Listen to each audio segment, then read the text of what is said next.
Yo, KPaceGuy here, what's going on YouTube? Welcome back to the channel, man, and we are back again with the Cadence Sound Wild Beast WB12 subwoofer, and I have them out of the box. I have the Skars out of the box too, because I wanted to go ahead and compare the two just looks wise. So when I was talking to Cadence Sounds, I told them I have the VXF from Skar in the car, and I think that you guys are underrated on your products. What do you have that will compete?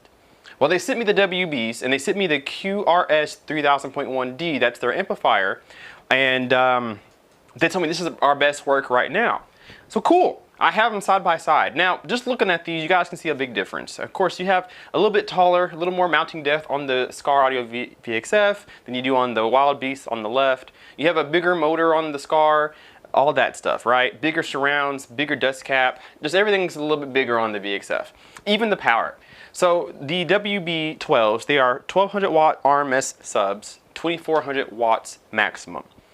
The VXFs are 1500 watt RMS subs, 3000 watts maximum.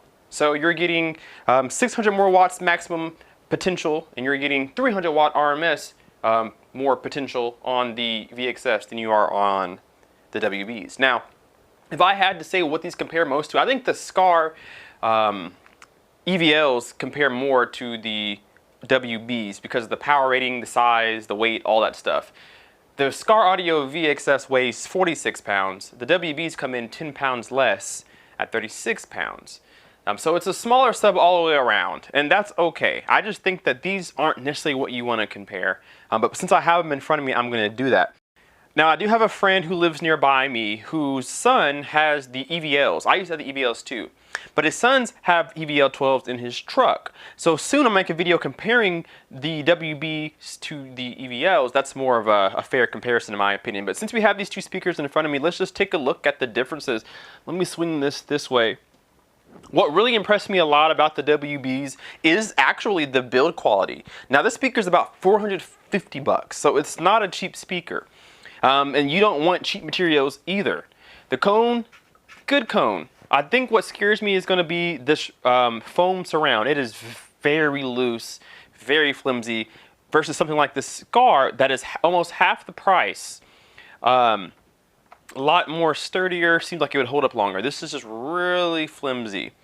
But on the good note there, these tinsel leads, they're sewn into the spider just like a high quality sub you should expect to see.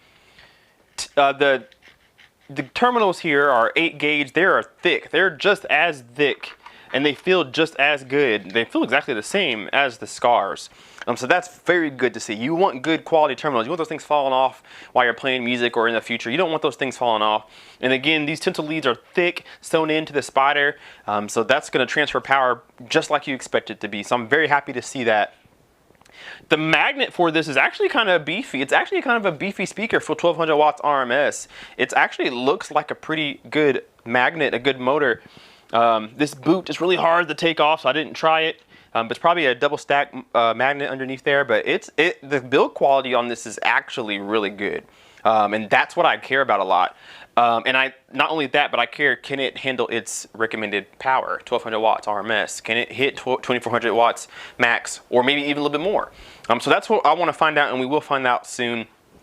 But it's one heck of a well-built sub, honestly. They did a very good job on this, comparing it to one of Skar's more competition-grade subwoofers. I wouldn't say this one is. I mean, you can get some dB out of it, I'm sure. Now, what I really want to pay attention to is the frequency response that sub says that it gets. This sub is rated down to 10 hertz. It goes up to 250, goes down to 10 hertz. I've never seen a car sub rated down really below 20. So I'm interested to see if we can get down there to 10 hertz.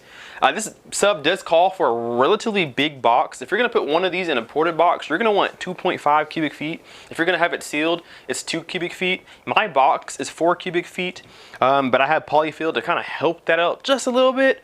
The Skar VXF asks for a 4 cubic feet box if you're going to use 2 of them in a ported box, ported enclosure. So I'm going to put these in that same box. And see if I can get some cubic feet back. Now, my box is 4 cubic feet with the Skars in there. Now, the Skars are bigger, so they take more space in the box. So I should get close to 4 cubic feet in, or 4.5, 5 cubic feet. I should get pretty close to that with these subs since they're smaller, not so long, not so wide. I should actually get some cubic feet back in the box, so it shouldn't really cause any problems. Now, if we move over here to the other side, you guys can get a better look at the magnets when you compare the two together. Take a look at that. Again, construction on the WB is fantastic. It looks great. It feels great. I have no doubt that this will hold up. You guys can kind of see, there you go, you can get a look at that. You guys can kind of see the voice coil there.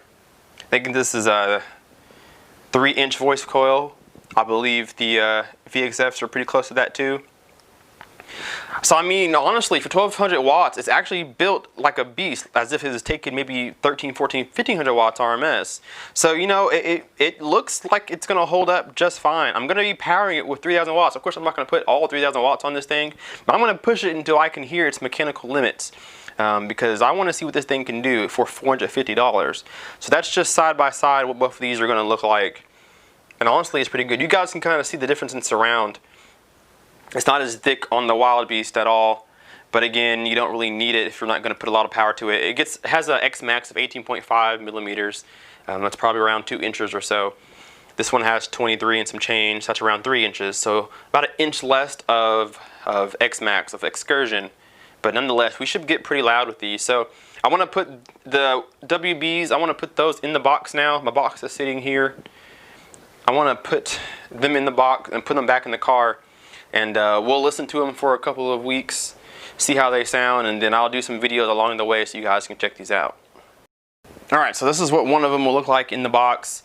It's not all the way in there, but for the most part, this is kind of what it'll look like. I love how they put the rubber surround over top of the screw holes so that, you know, have a nice clean look if that matters to you.